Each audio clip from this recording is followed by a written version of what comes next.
50 has arrived to San Francisco and the city is turned up, even though the actual game is happening about an hour away in Santa Clara.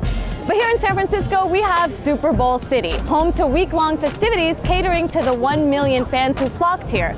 But the thing is, all of this fun comes with a huge price tag, about $5 million for extra public services like security and transportation, funded almost exclusively by San Francisco's taxpayers.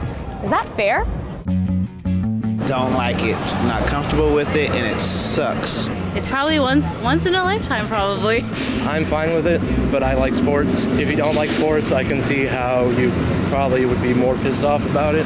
It's frustrating because there's definitely a lot more that it can be going to.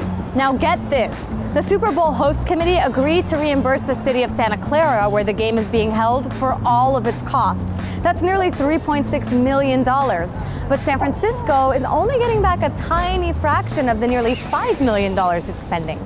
And that's something that some public officials are not okay with. In fact, I've heard the NFL say, what's $5 million? It's not that much money.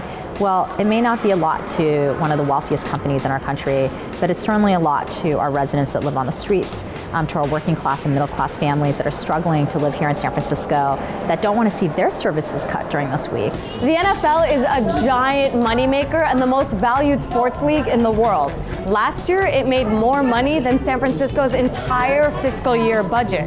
Sure, it's a big deal for the Bay Area to host the biggest sporting event of the year, but critics say that taxpayers shouldn't be subsidizing this corporate spectacle or pay for a bunch of rich people partying all week.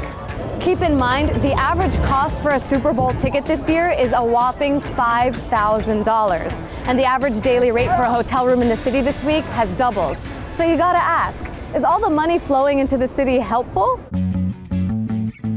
The mayor's office says it expects to make up all the costs through increased taxes on hotels and other sales.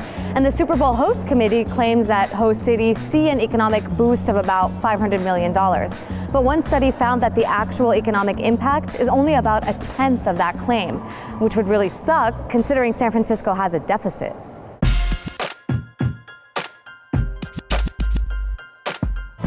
It's pretty exciting that the Super Bowl is here, but at the end of the day, who should really be footing the bill?